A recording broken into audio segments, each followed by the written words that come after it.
Abra sua Bíblia comigo.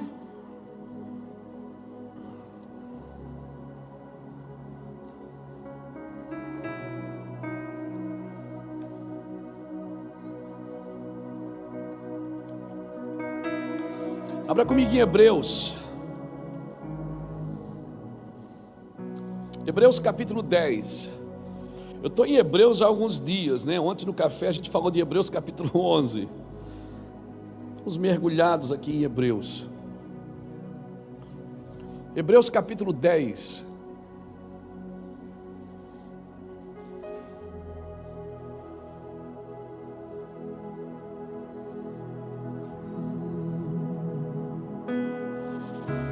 E o versículo de número 19.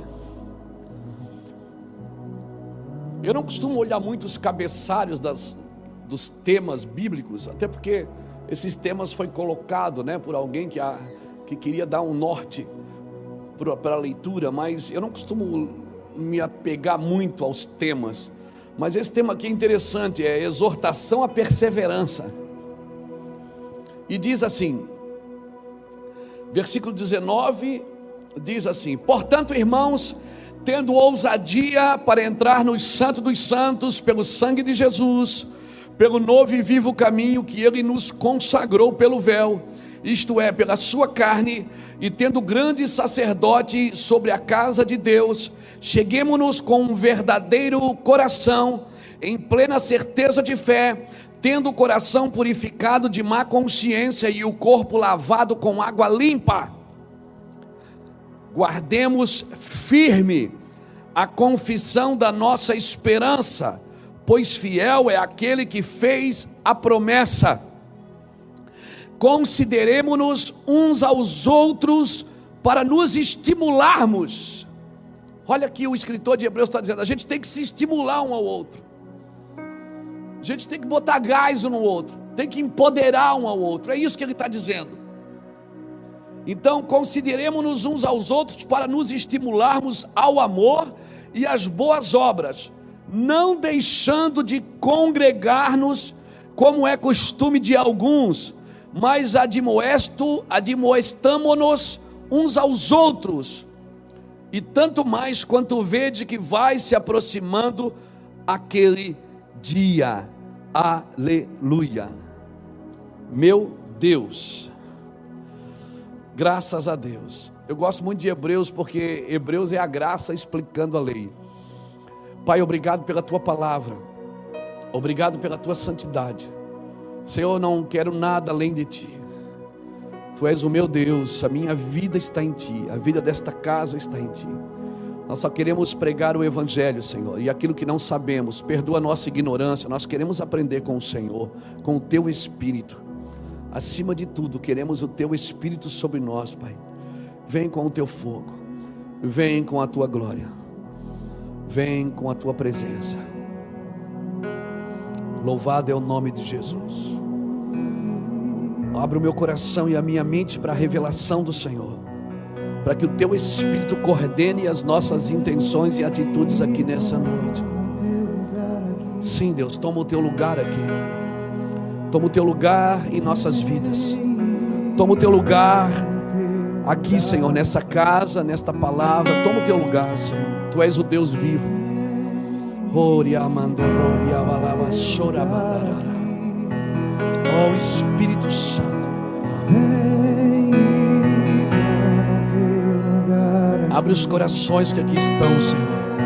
Pessoas que nos acompanham sejam tocadas pelo teu amor, pela tua santidade, Senhor. Alinha com a tua virtude a nossa vida, Pai.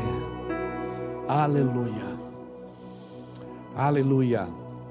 Queridos, se tem uma coisa que tem enchido meu coração nesses dias, é buscar esse entendimento entre ser um pregador e ser uma voz. Eu não quero ser só um pregador que vai falar na sua mente ou trazer algumas ideias, alguns conceitos teológicos. Eu quero ser alguém que seja uma voz. E eu sei que, qual é a diferença, pastor, para você? Porque uma voz só fala quando é preciso. Por isso eu não preciso me firmar como um pregador. Eu não procuro mensagens na Bíblia para pregar para você no domingo. Eu não estou catando cavaco para tentar pregar uma mensagem para você no domingo, para manter você sentado na minha frente todas as semanas, ou para manter você ligado como meu seguidor na internet. Não, esse não é o nosso coração. O nosso coração é se tornar uma voz, ter uma palavra de norte para uma geração. E uma voz ela é diferente de uma pregação, porque a voz ela só fala quando ela é precisa, quando ela é necessária. Tem horas que ela precisa ficar quieta, tem horas que ela precisa se acomodar. Você não fala quando os outros querem ouvir, você fala quando Deus quer falar. É uma coisa difícil de entender, porque a gente que prega todo dia, que está sempre gravando um culto, um curso, né? Essa semana eu gravei mais 2 aulas para o Evan Academy. Logo vamos ter mais aulas no Evan Legacy. Então a gente está gravando, vamos ter os cursos aqui presenciais, os ministérios não param. O jovem me chama direto para vir pregar, e os adolescentes falam: pastor, vem pregar o Ney dos casais, pastor, vem dar uma palavra para os casais. Então eu assim, pregar para mim é muito fácil, porque eu tenho milhares de esboços na minha casa, desde 1996, que eu comecei a escrever coisas em cadernos. Eles estão guardados comigo, então eu posso pegar um todo dia e trazer para você. Mas a ideia não é essa. A ideia é ser uma voz que fale na sua casa, que fale no seu coração. E para ser uma voz, às vezes, não é o que dizer, mas é o por que dizer. O que nós vamos dizer hoje? Então é muito comum a gente ir na Bíblia buscar uma mensagem para pregar o Evangelho, mas essa não é a minha vontade. Não é a minha vontade. Tem pessoas que mandam e-mails aqui para nossa casa. Eu não dou conta mais de mexer em telefone, não dou conta mais de ver rede social. É muita coisa. Se não tivesse o Mica, se não tivesse o Israel, se não tivesse a Geice, o Cris, tem 4 pessoas me auxiliando direto com redes sociais, marcando agendas. Eu não dou conta. Às vezes tem pessoas que me mandam convites e eu não respondo, que eu não dou conta. 3 dias depois a pessoa liga, é um xingamento gospel. A pessoa diz: obrigado. Puxa, eu não estava atento, eu não vi. Todo mundo quer 10 minutos para conversar, todo mundo gostaria de uma oração, e eu estou aqui para isso. Esse é o meu trabalho, e eu estou muito feliz fazendo o que o Senhor nos chamou para fazer. Mas mais do que nunca, irmãos, nesses dias, o que nós precisamos é incentivar as pessoas a buscarem a Deus, a se prepararem, a afiar as suas espadas. E se tem alguma coisa incomodando você, é porque você ainda não entregou para Deus. Porque o que você entrega para Deus já não é mais seu. E se já não é mais seu, você não tem que estar preocupado em perdê-lo, porque você não é mais o dono. Você já entregou. Se você já entregou as suas empresas para o Senhor, você não é mais o dono delas. Se você já entregou as suas famílias para o Senhor, seus filhos para o Senhor, entendeu? Se você está entregando, você não pode entregar e ver que não está acontecendo nada, vai lá e tira da mão e quer resolver você. Então tem gente que passa a vida inteira assim, ele entrega uma coisa para o Senhor, quando ele não vê o carro andando, ele vai lá e pega de volta.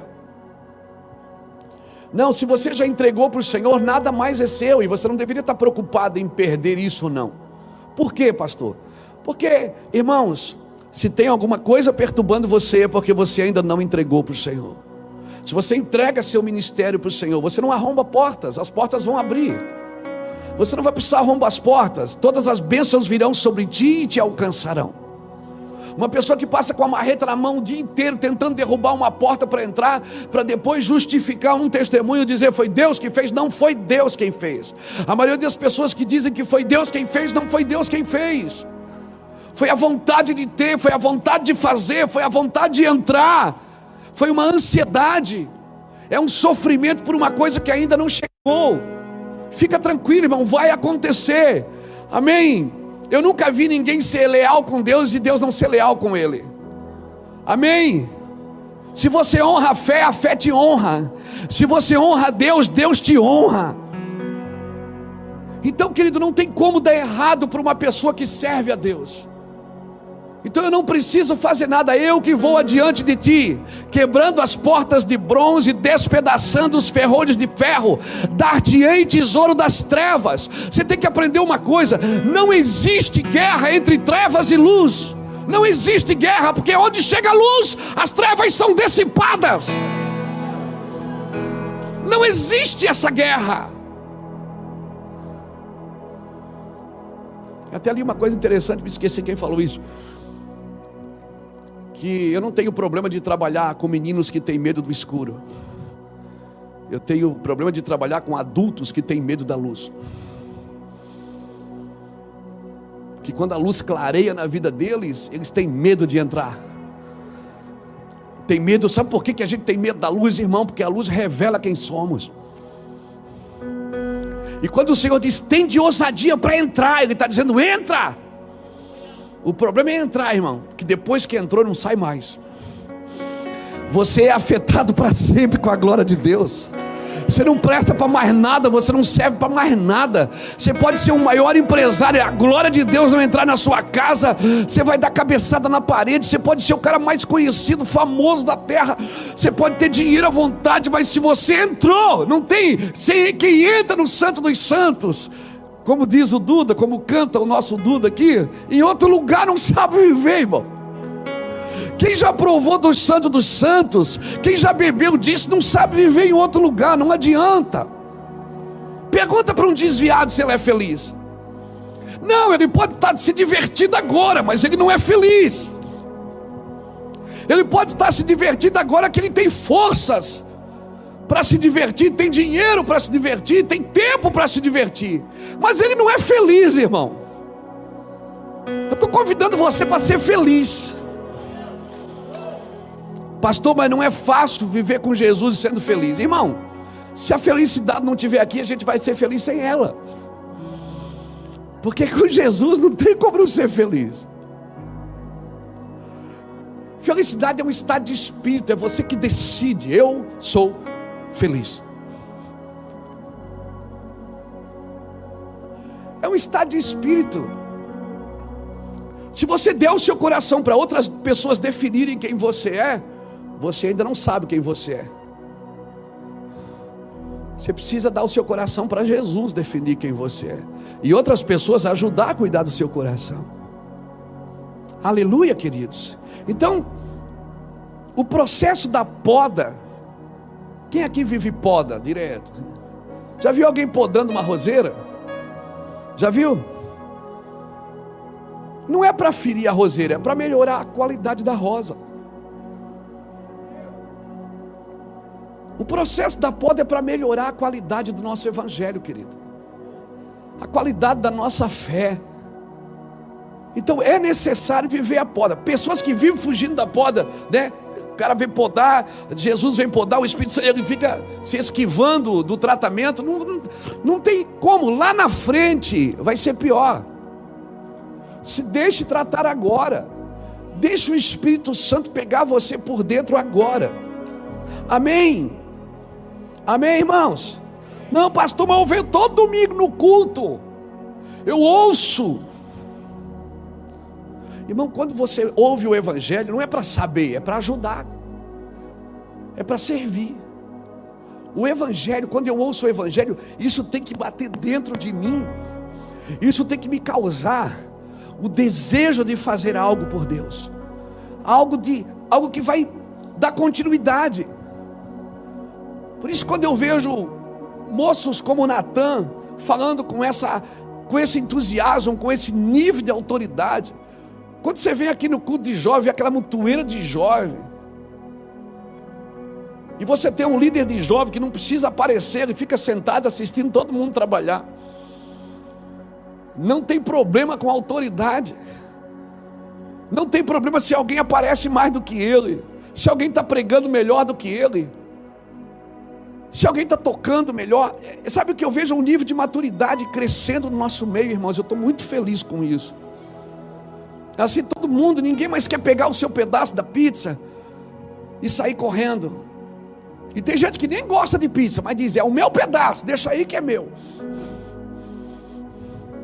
Não, irmãos, nós estamos entrando num lugar, porque Deus é assim. Deus é maravilhoso. Deus pega o sábio na sua própria astutícia. Você já se perguntou por que foi Lucas que escreveu Atos dos Apóstolos? Deus coloca um médico para escrever o livro de Atos, porque o livro de Atos não era apenas a exposição de um grupo de pescadores fanáticos. Era a ciência explicando o sobrenatural, é a ciência expondo o sobrenatural. Deus pegou um médico e colocou ele para expor o sobrenatural.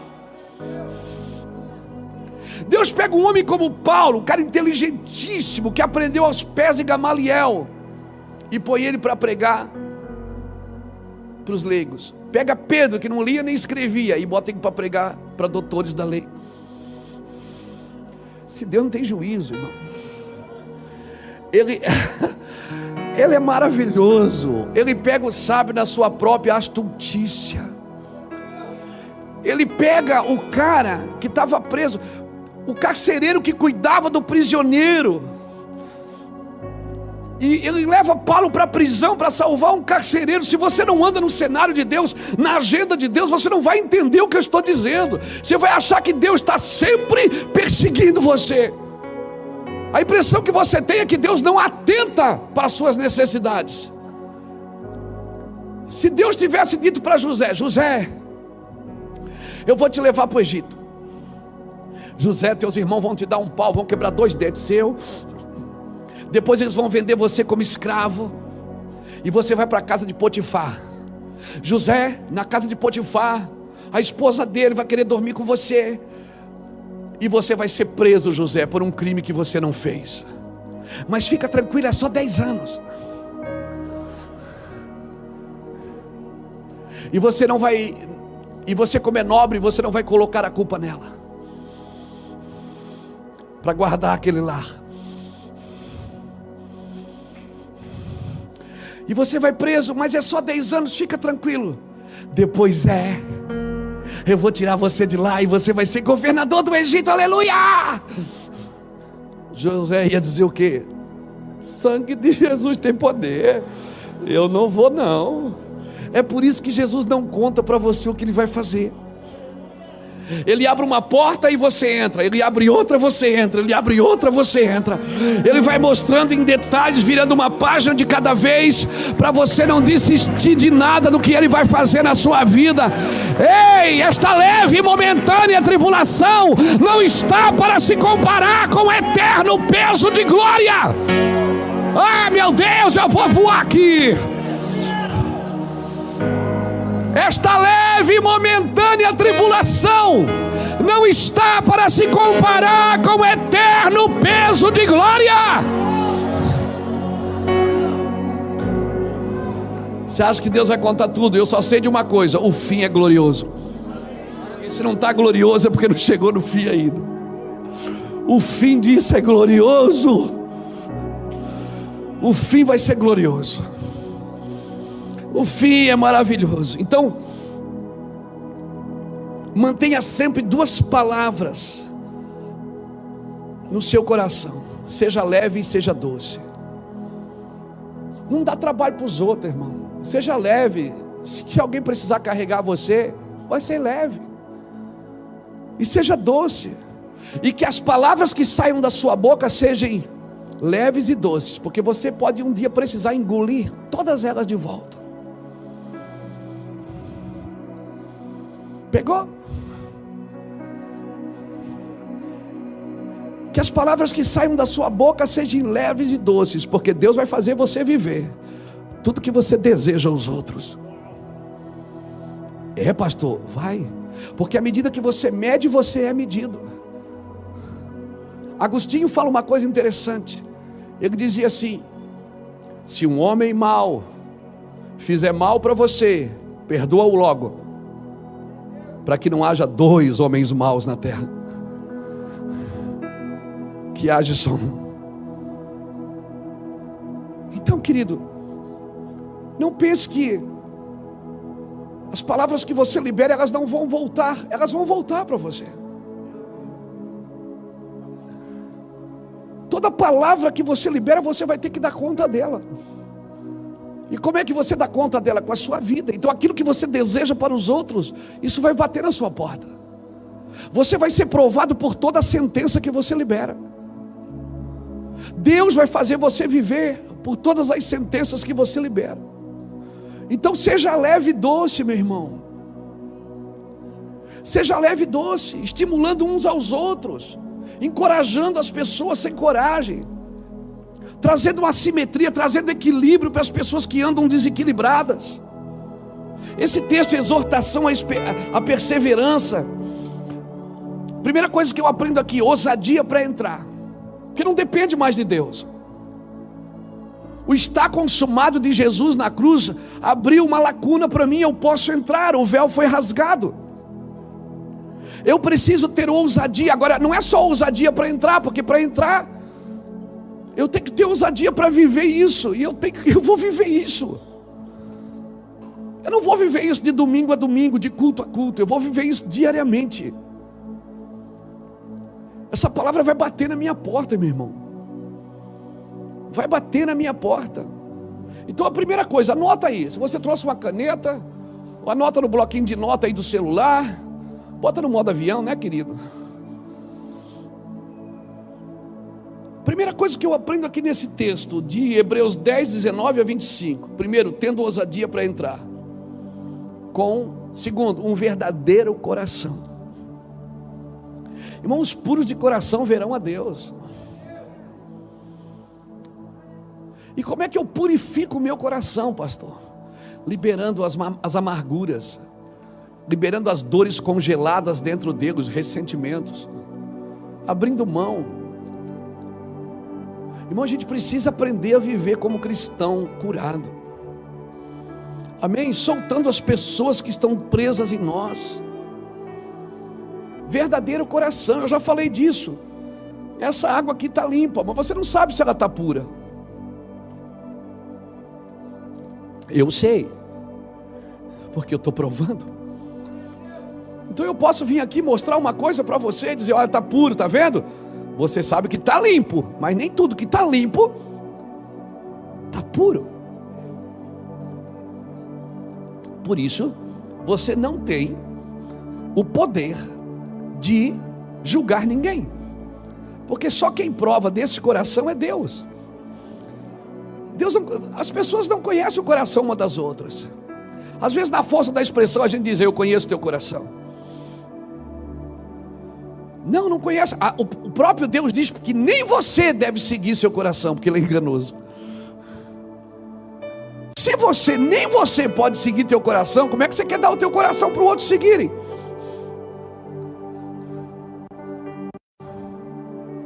A Bíblia está dizendo, irmãos, que eu tenho que ser limpo e puro. Limpo para mostrar para os outros, e puro, só quem conhece a minha pureza é Deus. Você não conhece. Você me vê pregar na internet, você me vê pregar aqui, mas você não sabe o que tem aqui dentro desse coração. Por isso você não tem a capacidade de julgar. Aí quando a gente fala uma coisa, a pessoa diz: a boca fala que está no coração. Mas tem dia que você está irritado, tem dia que você não está bem, tem dia que você não dormiu bem. Então, se a gente soubesse por que as pessoas choram, a gente era mais tolerante com elas. Se a gente soubesse por que as pessoas choram, por que elas têm problemas, porque você tem também. É como aquele cobrador incompassivo, né? Que ele foi perdoado na sua dívida, mas ele mesmo não perdoou o outro. Como o pastor Fernando estava falando aqui. Então, ousadia para entrar, mas o coração, irmão, ele tem que ser verdadeiro. E a fé tem que ser uma plena certeza de fé. Eu tenho que ter uma plena certeza de fé. A minha vida tem que estar firmada na fé, meu irmão. Fé é a certeza das coisas que se esperam e não se vê. Nós julgamos por aquilo que vimos. Deus não. Outra coisa, o coração purificado da má consciência. O que é isso? É não ficar pensando mal dos outros. Quando você começar a pensar mal de alguém, cala a boca, não fala. E começa a dizer: Senhor, perdão porque eu estou pensando mal dessa pessoa.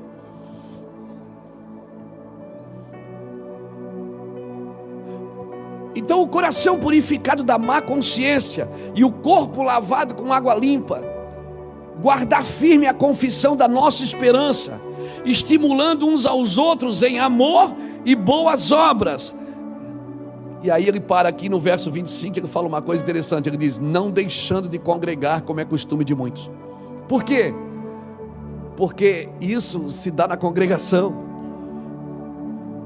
Para você viver ousadia para entrar, verdadeiro coração, plena certeza de fé, coração purificado da má consciência, corpo lavado com água limpa, guardar firme a confissão da nossa esperança, estimular uns aos outros no amor e nas boas obras, você não pode parar de congregar. Você tem que estar no meio de gente, e gente diferente, principalmente os diferentes de você, principalmente alguém que discorda de algumas coisas que você concorda. Para quê? Para você ser confrontada. Porque quando você pede: Senhor, me dá paciência, não é paciência que Deus te dá. Ele dá uma situação, Ele cria uma situação para você manifestar paciência, ou não. Você diz: Senhor, me dá o teu coração bondoso. Daí Deus permite que um homem mau ou uma mulher má faça mal para você. Para quê? Você não queria ser bom? Aí você não entende, você diz: eu estou orando por uma coisa e o diabo já se levantou. Não é o diabo, é Deus. Quem cria os filhos de Deus é Deus. Você está pedindo uma coisa e parece que ela está vindo ao contrário, mas esse contrário, justamente andar na contramão, é isso. Esse contrário, ele vem expor quem realmente você é e como realmente você está vivendo. Por isso que é tão importante congregar. Amém? É tão importante congregar. É preciso estar entre pessoas. Para admoestar uns aos outros, eu preciso estar com gente. E quanto mais, a Bíblia diz que você vai percebendo que vai chegando aquele dia. Que dia é esse? O dia da volta de Cristo. Mais as coisas vão estreitar, mais você vai precisar de relacionamento, mais você vai ter que colocar a sua esperança no lugar certo. Querido, pensa comigo. Eu não quero ser intransigente aqui, mas muitas pessoas estão colocando a sua esperança em uma vacina. Deixa eu te falar uma coisa.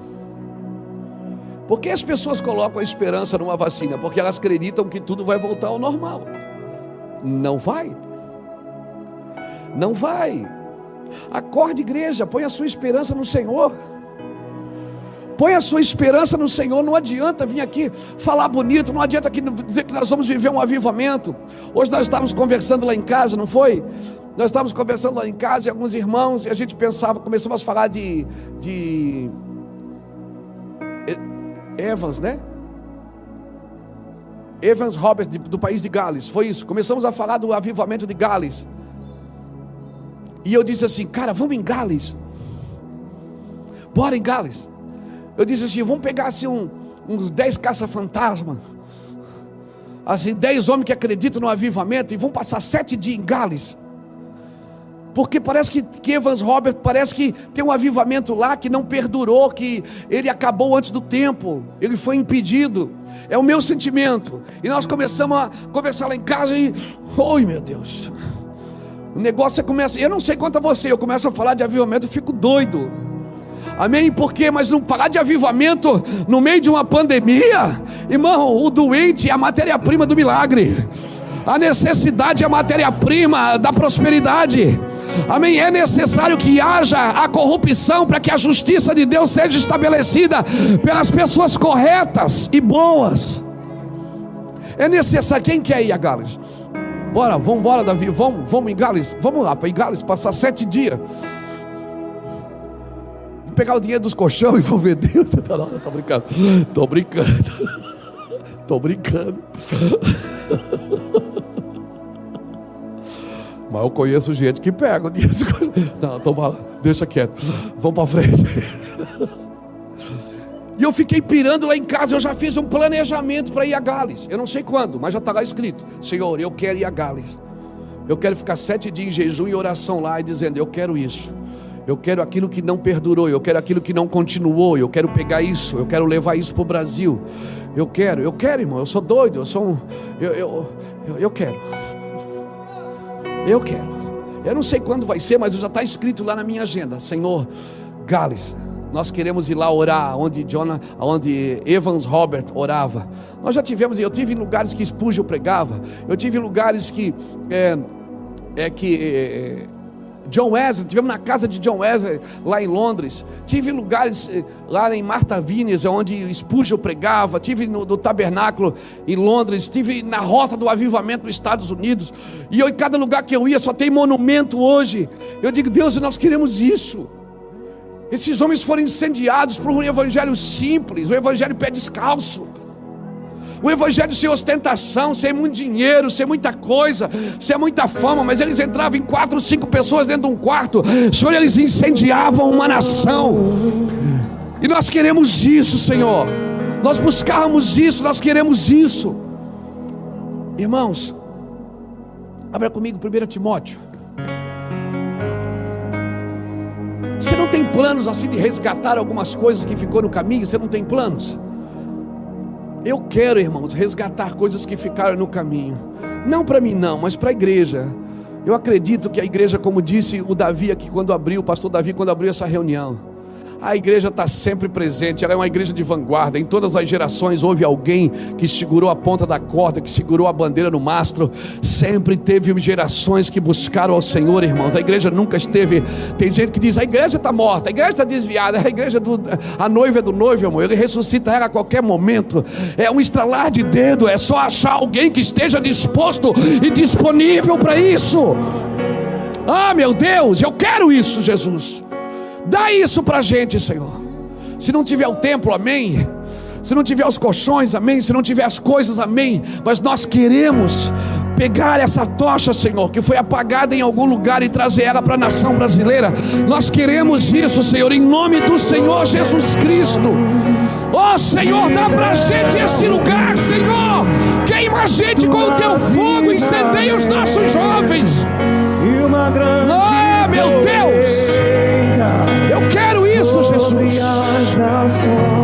Eu quero isso. 1 Timóteo capítulo 3, versículo 14 e 15. Quando Paulo escreve a Timóteo, ele diz assim: escrevo-te estas coisas, esperando ir ver-te em breve, para que, se eu tardar, saibas como convém andar na casa de Deus, que é a igreja do Deus vivo, a coluna e esteio da verdade. E sem dúvida alguma, grande é o mistério da piedade. Aquele que se manifestou em carne e foi justificado em espírito, visto dos anjos, pregado aos gentios, crido no mundo e recebido acima na glória. Ah, meu Deus, a igreja é a coluna, é o fundamento da verdade. Para onde ela apontar, ela vai se movimentar. Por isso a igreja não pode apontar para o lugar errado, irmãos. Ela precisa apontar para o lugar certo. A igreja tem que estar envolvida na educação de uma geração.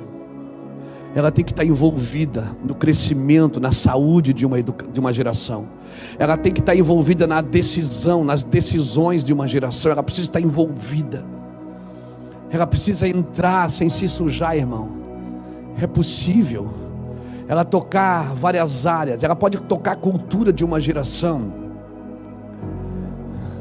Irmãos, as ideologias que foram criadas no Brasil nos últimos anos, nos últimos 30, 40 anos, eles usaram a cultura como base, irmãos. Usaram as culturas como base, usaram as faculdades como base. Nós precisamos mudar isso. Como? Acreditando, investindo nas nossas culturas, investindo na forma que nós dançamos, na forma que nós tocamos os instrumentos, na forma que nós falamos do amor de Jesus, investindo na cura de gerações, investindo nas crianças, investindo na educação, nas famílias, irmãos.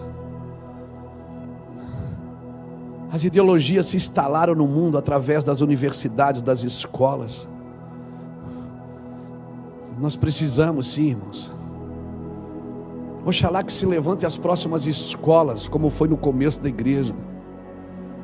As escolas de ensino, como Harvard, a escola de Oxford, que foram criadas para preparar pregadores, para que as culturas conservadoras se mantivessem, onde a família, onde pedir bênção para o pai e para a mãe não era careta, onde respeitar os idosos era nobreza,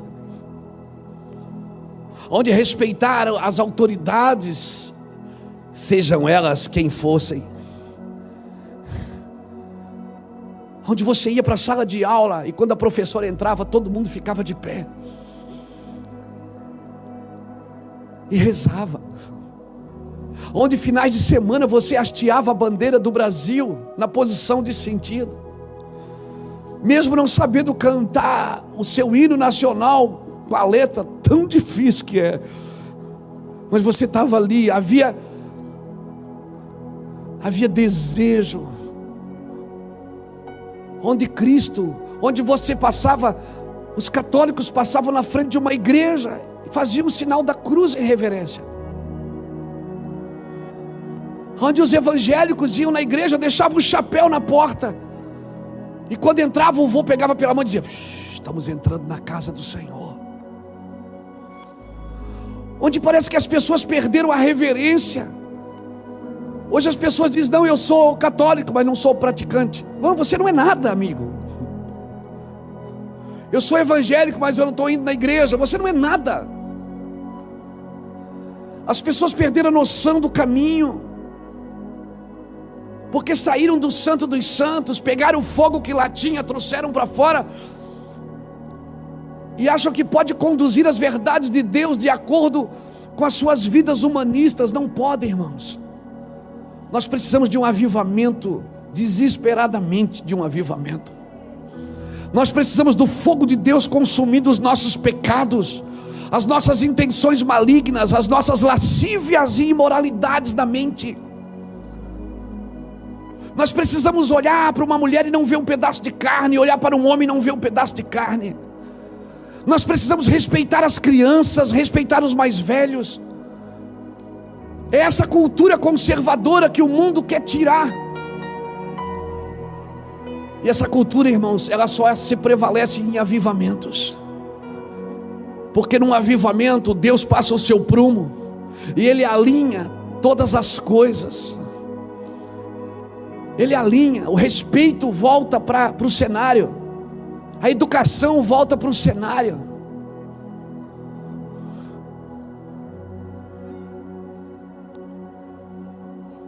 Nós precisamos desesperadamente de um avivamento.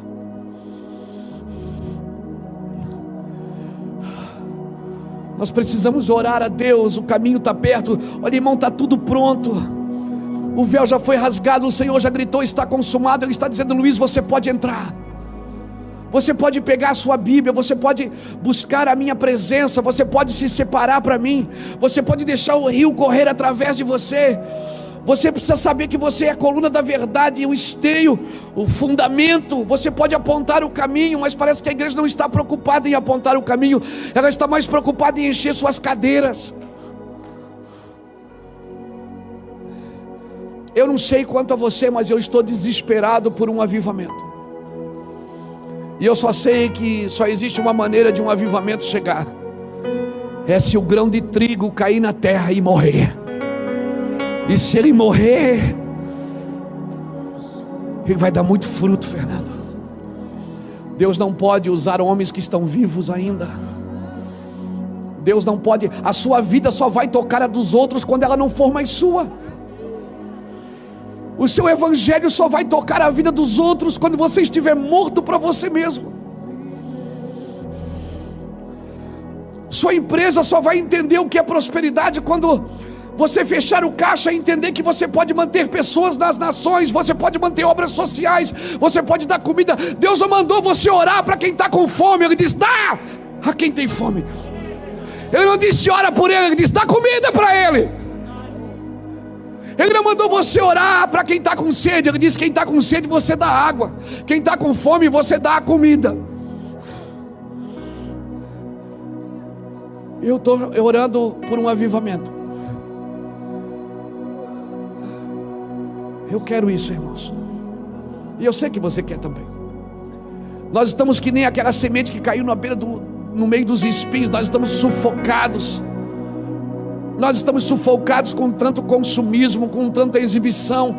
Nós estamos sufocados com tanto entretenimento. Estamos sufocados com um evangelho raso e fraco. Nós precisamos morrer, gente. Nós precisamos entrar no Senhor e buscar o Senhor como nunca, sem perder a nossa dignidade, sem perder o nosso amor pelo próximo, abraçando, beijando e amando o pecador, mas abominando o pecado. Nós precisamos entrar nesse lugar desesperado. Você precisa voltar a se desesperar quando ora. Você precisa estar tão apavorado quando você ora, porque se a sua oração não tem mais lágrimas, você já está desviado. Me perdoe, você precisa voltar a chorar por Jesus. Você precisa voltar a chorar. Você precisa dar destino para as suas coisas. Você precisa dar destino para a sua vida. O véu já foi rasgado, você pode entrar. Peça para o Senhor. Você tem que estar tão quebrantado. Peça para o Senhor: Senhor, não nos livre do quebrantamento. Eu quero chorar por vidas. Eu não vou mais amaldiçoar aquele traficante da minha rua. Eu vou chorar por ele, porque só vem um avivamento se tiver compaixão. E só vem compaixão se tiver humildade. Alguém que se interesse por alguém. Irmãos, eu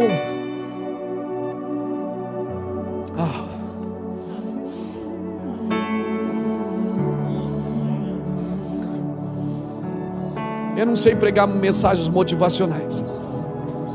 Eu só sei pregar em cultos fúnebres, em pessoas que estão dispostas a morrer e dizer: eu quero, pastor. Eu quero, pastor. Eu quero entrar nesse lugar. É possível, irmãos, viver nesse lugar e continuar sendo feliz. É possível continuar. É possível continuar sendo feliz. É possível ser justo, ser puro, ser honesto e continuar sendo feliz. É possível não negociar os seus princípios e continuar sendo feliz. É possível. Deus pode entrar e fazer coisas sobrenaturais. Não, mas eu sou evangélico, eu vou na igreja. Cara, o fato de ser evangélico, de pegar um envelope para botar seu dinheiro, isso não serve para nada se você não entendeu quem você é. Você só está alimentando denominações e pastores gananciosos. Isso não serve para nada se você não sabe quem você é em Deus. Deus criou você para um propósito, para ser Deus através de você, para fluir através de quem você é. Cristo em vós é a esperança da glória. Mas como Cristo pode estar em vós se você ainda está em você? Nós precisamos desse coração, irmãos, nesses dias. Eu quero um avivamento. Eu estou disposto a jejuar, eu estou disposto a orar, eu estou disposto a mergulhar mais profundo. Eu estou disposto a gastar tudo, a dar tudo. Eu estou disposto. Eu não quero nada, eu quero só Jesus. Eu estou disposto a mergulhar profundo. Em 2006, ainda assim estava grávida do Samuel. Eu fiquei doente. Eu tive uma diverticulite, a mesma doença que matou Tancredo Neves, a mesma doença que deu em Fidel Castro, a mesma doença que o nosso presidente Jair Bolsonaro levou aquela facada e teve que fazer. É doença de presidente, só dá em presidente. Eu peguei uma infecção no intestino. Eu estava na Argentina pregando por 9 dias. E por 9 dias eu tomei analgésico para vir embora, porque eu queria terminar o meu compromisso. E naquele dia que eu cheguei, eu fui direto para o hospital. Eu fui direto para uma clínica. E de lá o médico olhou para mim e disse: pastor, eu vou ter que te operar agora, o seu intestino rompeu. E pelos exames o intestino rompeu em 19 lugares. em 20 centímetros de intestino. E eu fui levado para a clínica. Da clínica dele, eu fui direto para o hospital. A Iraci grávida, estava eu, a Iraci e o Lapa. Sem dinheiro, cheio de promessas. Sem dinheiro para fazer a cirurgia. O médico falou: você tem dinheiro para fazer a cirurgia? Eu preciso te operar agora. Eu disse: não tenho, doutor. Ele disse: mas ninguém precisa saber. Eu vou te operar, depois você acerta aí. Eu digo: legal. E ele chamou, minha esposa chamou o Lapa e disse: olha, é muito grave. Mais 6 horas eu tinha morrido com uma infecção generalizada. Eu fiquei 3 dias internado no hospital, entubado. Quando eu acordei na madrugada, entrou um demônio naquele quarto. Eu vi. Entrou um demônio naquele quarto, abriu um pacote de cocaína assim, pegou a mão, encheu a mão e começou a esfregar na minha cara. E eu comecei a chorar. Saiu as mangueiras que estavam no meu braço, o tubo. As enfermeiras entraram correndo. Eu sujei toda a minha roupa de fezes, de urina. E eu estava ali sendo lavado por aqueles enfermeiros, me pendurado e eu lavado. E eu comecei a chorar e dizer: Deus, por que eu estou aqui? Eu não fiz nada de errado. Eu sou um pregador. Eu sou um pregador de milagres. O que o Senhor está fazendo comigo? Eu comecei a chorar. Aquele dia eu entendi que eu precisava morrer mais. Aquele dia eu entendi que se Deus não tivesse me parado, talvez hoje eu estava desviado. Aquele dia eu entendi que dinheiro não pode salvar ninguém, que fama não pode salvar ninguém, que reconhecimento não pode salvar ninguém. E o Senhor te disse assim: se eu não te curar agora, você vai se perder no caminho. E eu fui para casa, a Iraci grávida do Samuel. Logo em seguida ela fez uma cesárea para ganhar o Samuel. Ficamos nós 2 em casa, operados. E eu fiquei 1 mês deitado sem me mexer. We were in love that never meant to stay. Some things are real, even when they fade.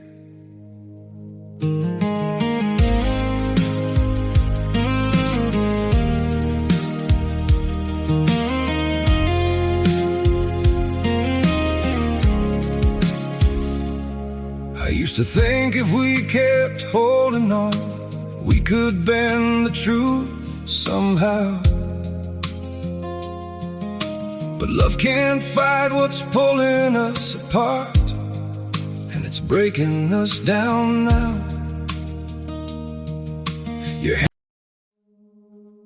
We were in love that never meant to stay. Some things are real, even when they fade.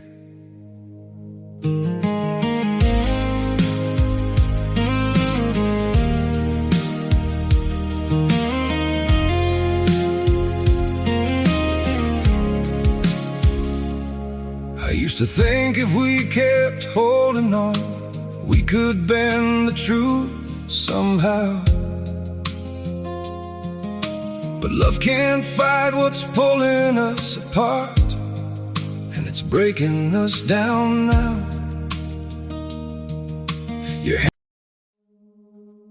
We were in love that never meant to stay. Some things are real, even when they fade.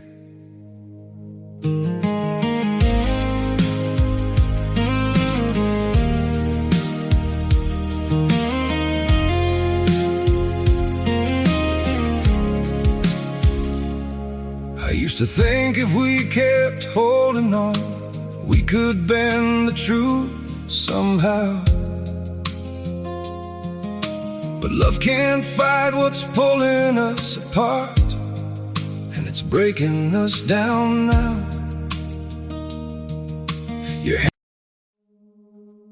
We were in love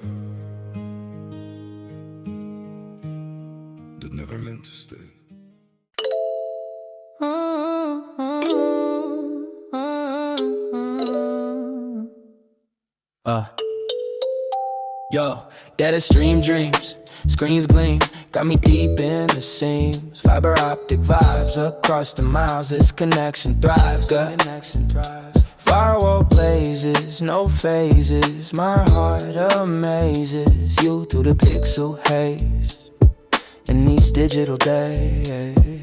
Signal strong, where do I belong? Love's frequency all night long, no static, no blur, just what we prefer. Love through the noise, a pure true allure. Signal strong, where do I belong? Love's frequency all night long, no static, no blur, just what we prefer. Love through the noise, a pure true allure. Packet lost, a tiny cross, my thoughts they toss. At what cost? Emoji smiles, worth all the trials. These virtual aisles, you're my Wi-Fi, my true sky, never goodbye. Signal strong, where do I belong? Love's frequency all night long, no static, no blur, just what we prefer. Love through the noise, a pure true allure. Heartbeat syncopated, a rhythm created, encrypted feelings never outdated. A cold love, a new kind of dove from above. It's digital shove, a testament to our love. Signal strong, where do I belong? Love's frequency all night long, no static, no blur, just what we prefer. Love through the noise, a pure true allure.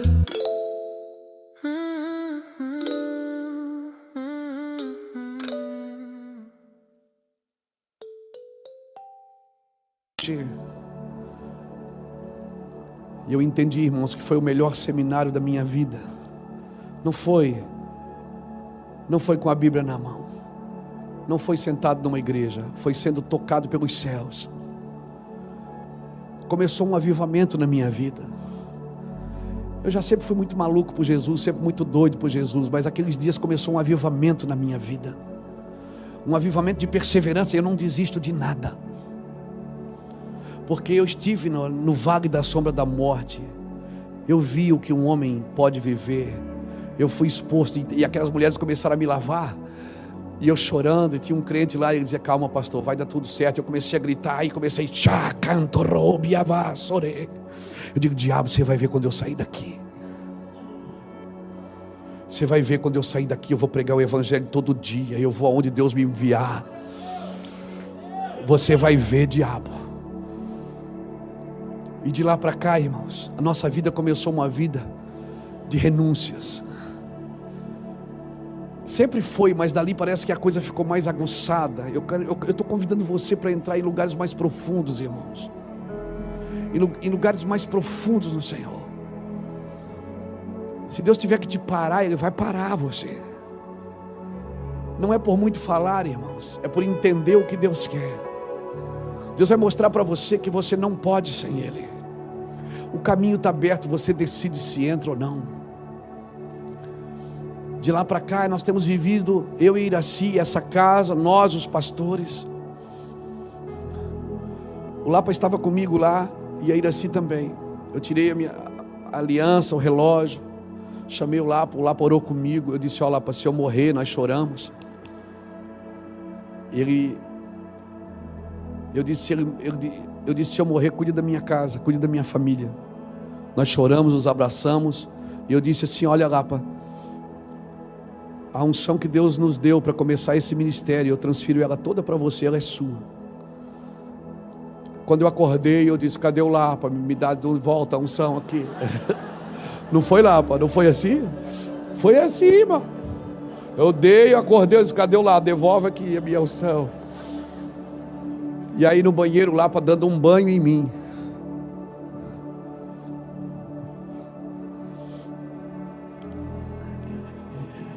Sentado no chão do banheiro, ele dando um banho em mim. Ele disse: Luiz, eu nunca fui um cara de púlpito, eu nunca entendi qual era o meu chamado, mas Deus falou para mim enquanto você estava sendo operado, que o meu chamado é te servir, é cuidar do teu coração, cuidar de você. Eu vou estar sempre aqui, mesmo não concordando com algumas coisas. É por isso que na nossa amizade, ela nasceu no banheiro, irmão. A nossa amizade, irmãos, ela não é inegociável. Como é bom você conhecer o seu lugar.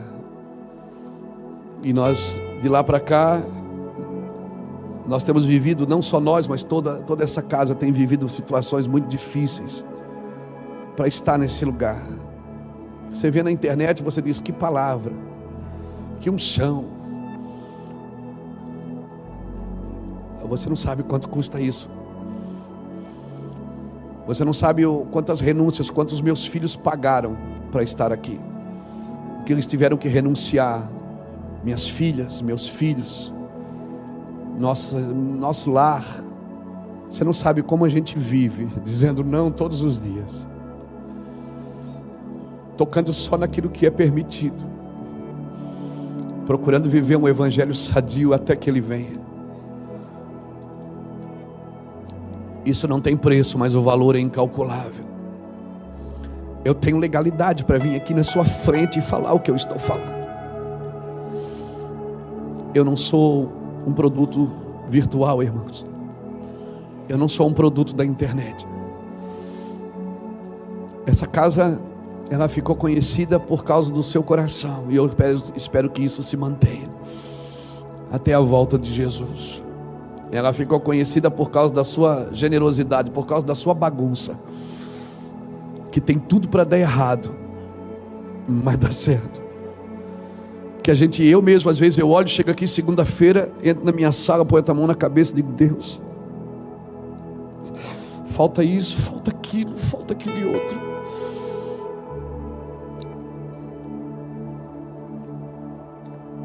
E não tem explicação. Chega na hora, dá certo. Então eu tenho legalidade para vir aqui dizer para você: mergulhe um pouco mais, gaste um pouco mais de tempo com o Senhor, deixa o Senhor tocar você, se permita ser tocado, se permita, faça essa oração hoje: Senhor, eis-me aqui, envia-me a mim, prepara o meu coração, Senhor. E quando eu falo, eu estou falando pelos pastores dessa casa, pelos obreiros dessa casa, pelos irmãos que estão lá no estacionamento, cuidando do seu carro.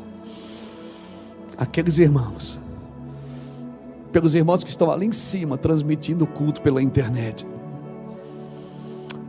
pelos irmãos que estão lá atrás, cuidando das portas, que não ganham nada para estar aqui,